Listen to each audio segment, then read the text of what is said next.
Furnace clicked on at 6:14 in the morning, and I know that because I'd been awake since 4, sitting at the kitchen table with a cup of tea that had gone cold an hour before. My anniversary was in 3 days. 31 years. I'd already bought the card. It was sitting in the drawer under the phone charger, behind the rubber bands and the expired coupons I never threw away. I'd written something inside it the week before. Not much, just a few lines about how I still meant every word from the first time. Foolish, maybe, but I meant it. She wasn't home. She hadn't been home much that whole autumn, but I'd told myself it was her sister's situation. Her sister had been going through something, a difficult stretch not my business to spell out, and my wife had been driving down to Guelph on weekends, sometimes staying over, sometimes coming back late Sunday night smelling like wine and talking too fast. I didn't question it. That's who she was. She showed up for people. I loved that about her. Our son-in-law had moved in with us 14 months before that morning. I want to be clear about that. I want to be clear about who I was at the beginning of this because it matters. I was not a man who resented my family. I was not a man counting receipts or keeping score. When my daughter asked if her husband could stay with us while they sorted out their situation, he'd left a job in Calgary. They were figuring out next steps. It was supposed to be a few months. I said yes without hesitating. He was her husband.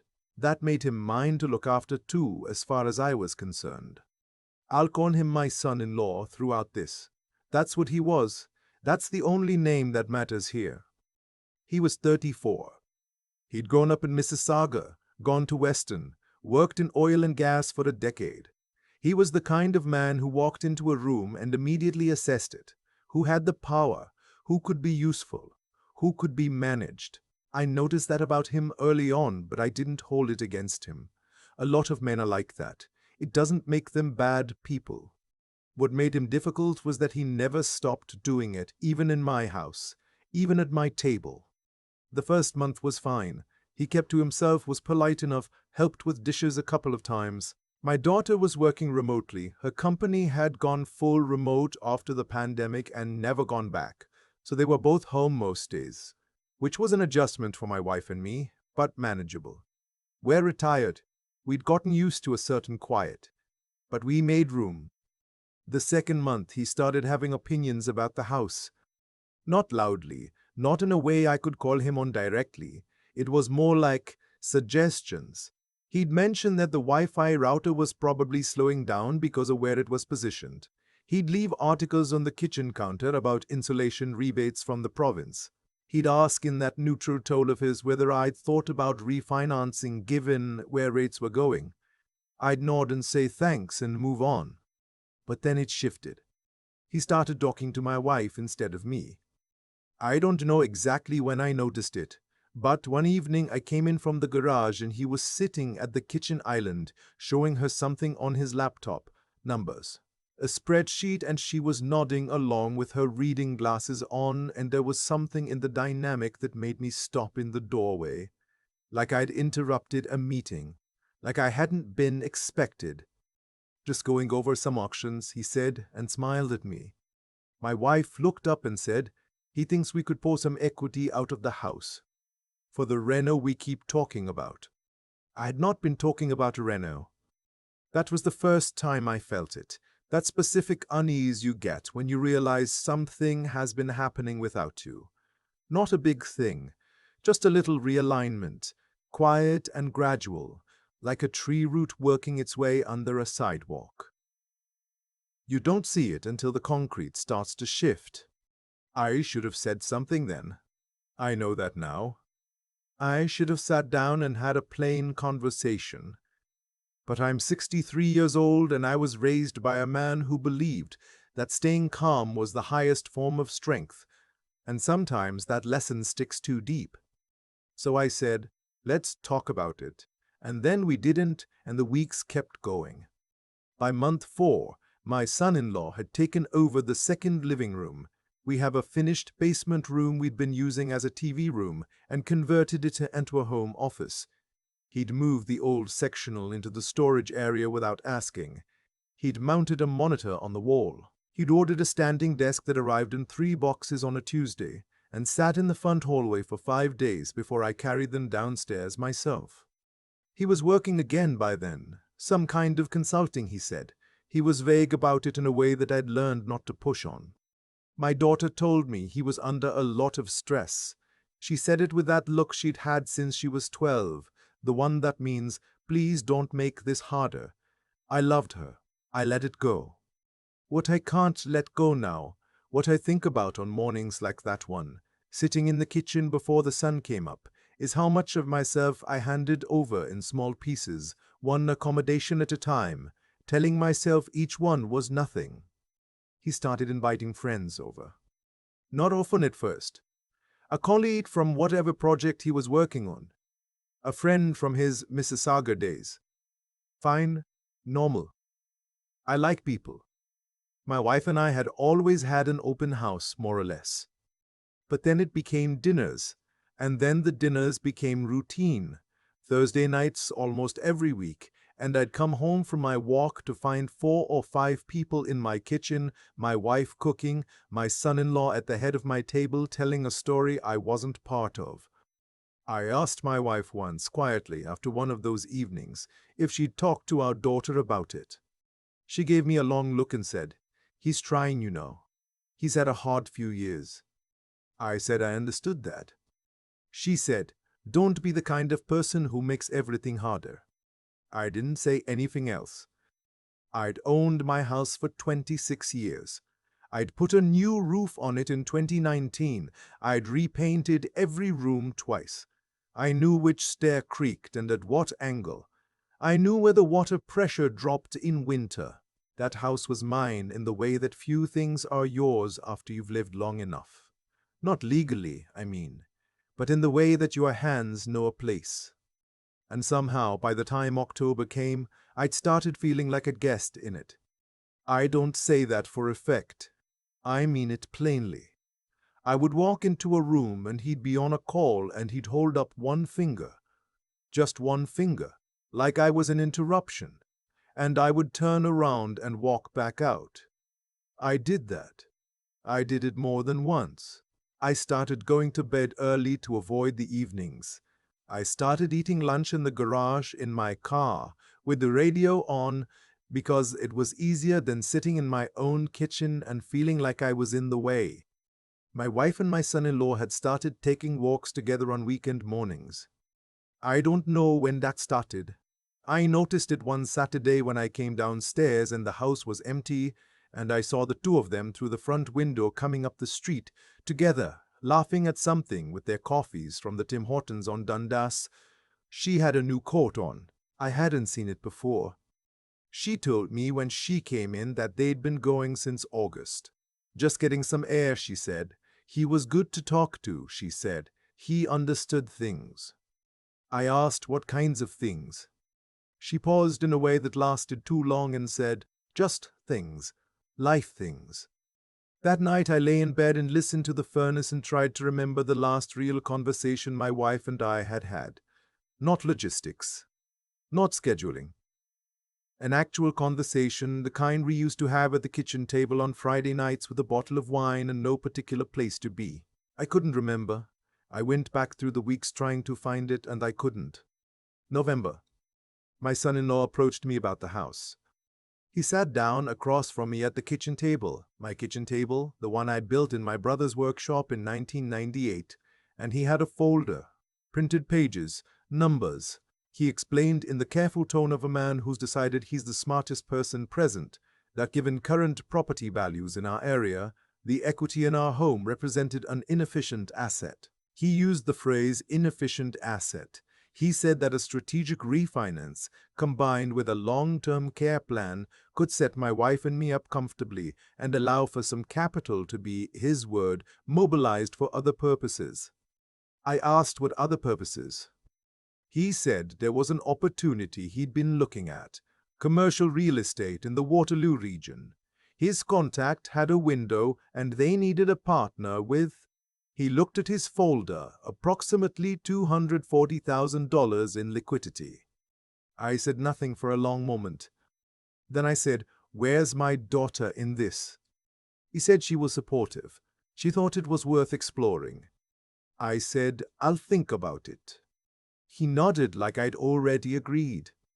I didn't sleep that night.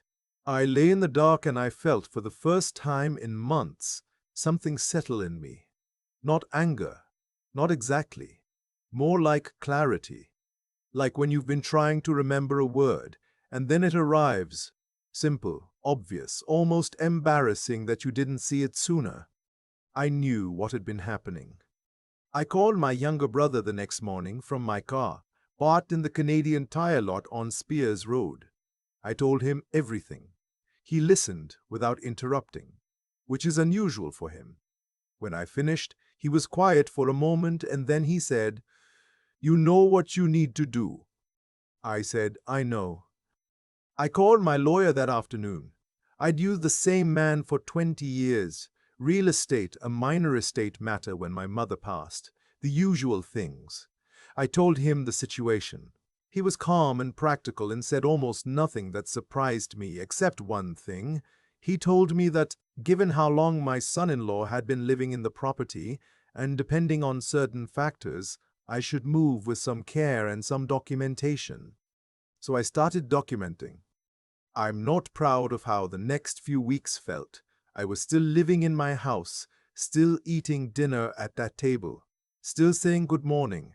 But inside, I had made a decision, and a decision, once made, changes everything it touches. I noticed things I'd stopped noticing. I saw clearly. My wife came home from Guelph one Sunday evening in December, earlier than I expected, and she sat down at the kitchen table and she looked at me in a way she hadn't in a long time, directly, like she was steadying herself. She said she needed to tell me something. I said, okay. She said that she and my son-in-law had been talking at length over many weeks, and that she felt our marriage had run its course. She said she wasn't happy. She said she hadn't been for a long time, and she didn't think I had been either, and she thought it was better to be honest now than to let it go on. I asked her to be specific about a few things. She was... I listened to all of it. I didn't raise my voice. My father would have been proud of me for that, or maybe ashamed. I was never entirely sure which. Then I said, I need you to hear something now. I told her about the conversation with my son-in-law, the folder, the $240,000, the mobilized capital. I laid it out very slowly and watched her face. Something shifted in her expression. It was quick, she covered it fast, but I saw it. I said, "Did you know about that conversation before he had it with me?" She didn't answer right away. That was its own answer. Christmas was 2 weeks away. My daughter and my son-in-law had already told me they were spending the holidays with his family in Mississauga. My wife, I learned that evening, had planned to go to her sister's again. I had planned to be at home. 3 days after that conversation, my wife left for Guelph. My daughter and my son-in-law left for Mississauga. And before they all went, my son-in-law stopped in the front hallway with his overnight bag and he said to me, not unkindly, which was almost worse, that he thought this would be a good time for me to think about next steps. Given everything. He said given everything like it was a courtesy. I closed the door behind him and stood in the hallway for a moment. I could hear the furnace. I could hear the faint creak of the house settling. I had built a bookshelf in that hallway in 2003. I had measured the dimensions 3 times and it still came out half an inch short on the left side, and I'd shimmed it with a piece of trim, and it had stood there ever since, perfectly level, slightly imperfect, mine. I went and sat at the kitchen table. I had already spoken to my lawyer twice more in the preceding week.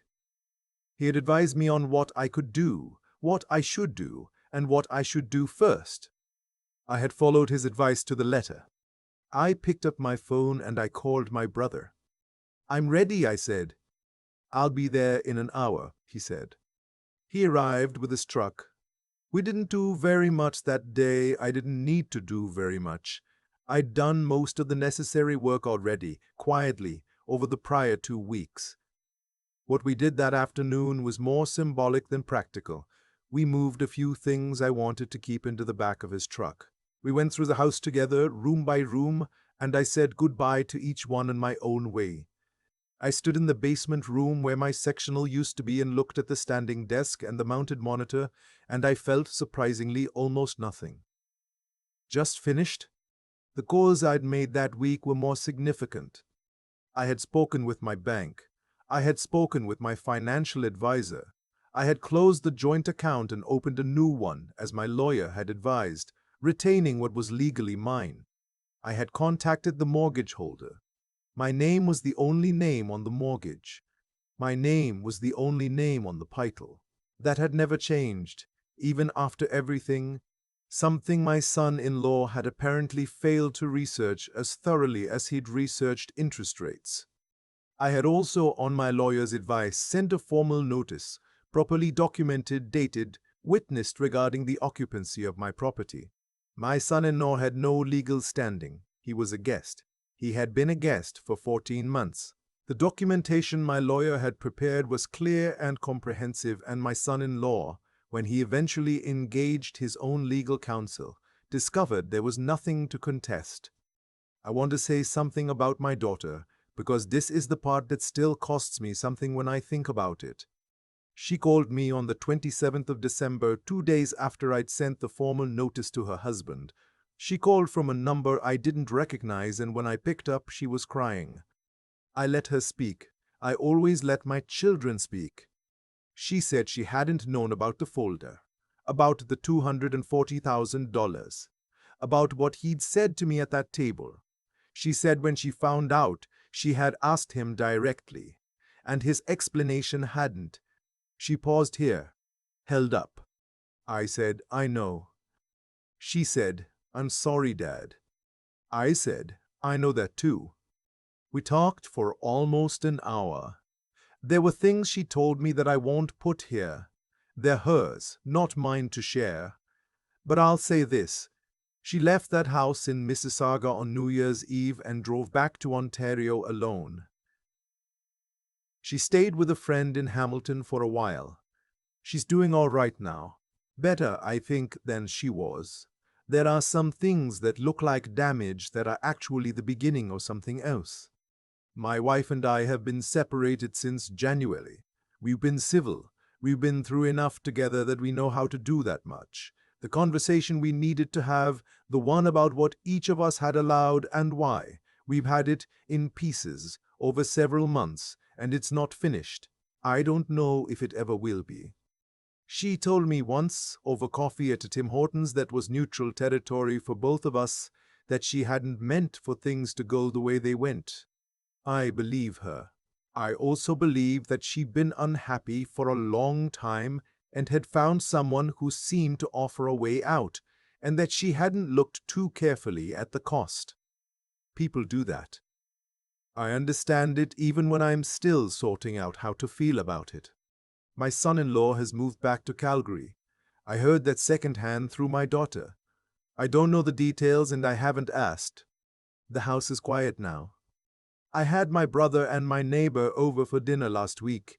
Nothing fancy, just a roast and some bread and a bottle of Riesling from the Niagara region, the kind my mother used to like. We sat at that table until nearly 11, talking about nothing of particular consequence, and at one point I looked up at the bookshelves along the wall, and the light from the lamp was warm on the spines, and I thought, I know every book on those shelves.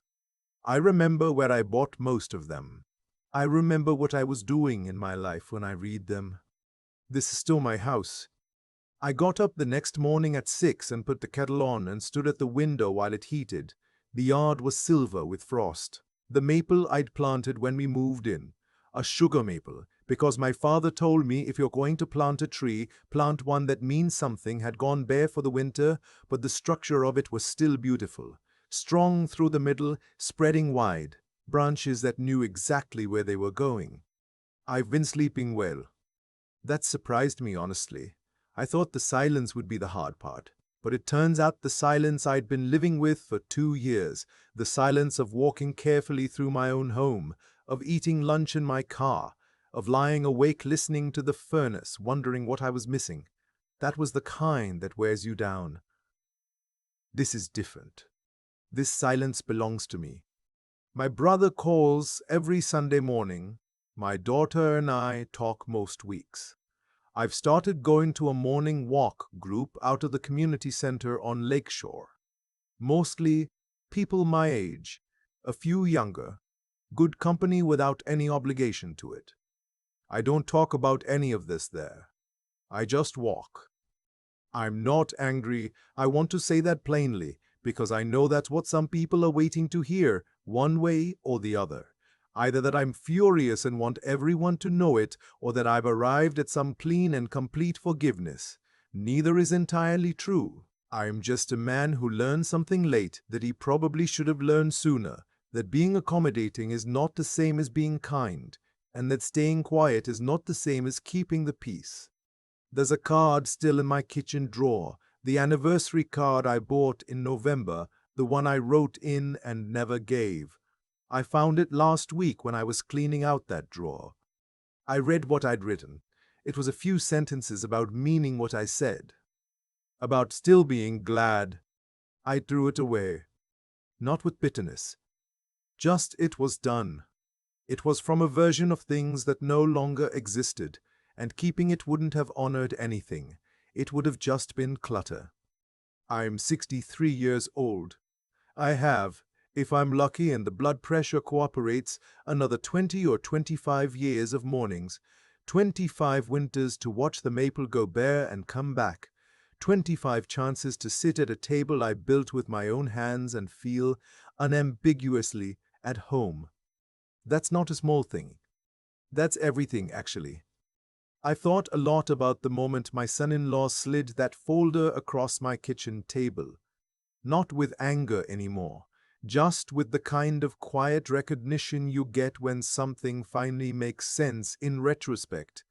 He had been watching me for 14 months, calculating, and what he saw, I think, was a man who kept his head down, who made room, who absorbed friction without complaint. He saw accommodation and mistook it for weakness. That's a costly error in judgment, but it was mine too for a long time. What I understand now, and what this whole stretch of my life has taught me at a price I wouldn't wish on anyone, is that decency without discernment is just exposure. I was a decent man. I still believe that. I cooked meals, I gave space, I didn't make scenes, but I confused being good with being passive. And I let that confusion run for over a year while something I'd spent decades building quietly shifted out from under me. Goodness without wisdom is not virtue, it's just availability. There's something I've come to think of as the real test of character.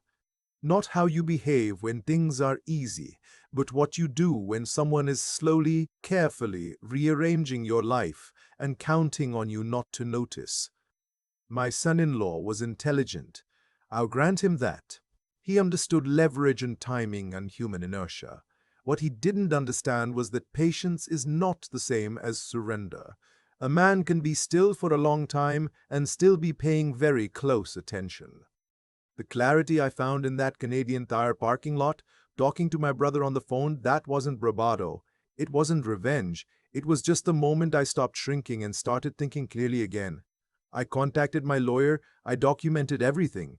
I moved carefully and without drama because that's how I was raised, and because I understood finally that the ground I was standing on was mine and I had every right to defend it. That's not hardness. That's just knowing who you are. My daughter called me on the 27th of December, and what she said, and what she did after, told me everything I needed to know about her. She could have stayed. It would have been easier in the short run. But she asked the hard question, and she didn't accept an answer that didn't hold up, and then she got in her car and drove away from a situation that was costing her more than she'd admitted. That took something. I'm proud of her for it, even though the whole thing hurt both of us more than I'll say here. I think about the maple in my front yard sometimes when I'm trying to explain this to myself. I planted it when I moved in, because my father told me to plant something that meant something. It's been through ice storms and drought, and one summer where I thought for sure it wasn't going to make it. But the roots go deep enough now that it doesn't need much from me anymore. It just stands there, wide and solid, doing what it was always going to do. I'm 63. I have time left, and I intend to use it as a man who knows the difference between making room and giving ground. That's not a small distinction. It took me a long time and a folder full of numbers to learn it, but I learned it, and it's mine now, same as the house.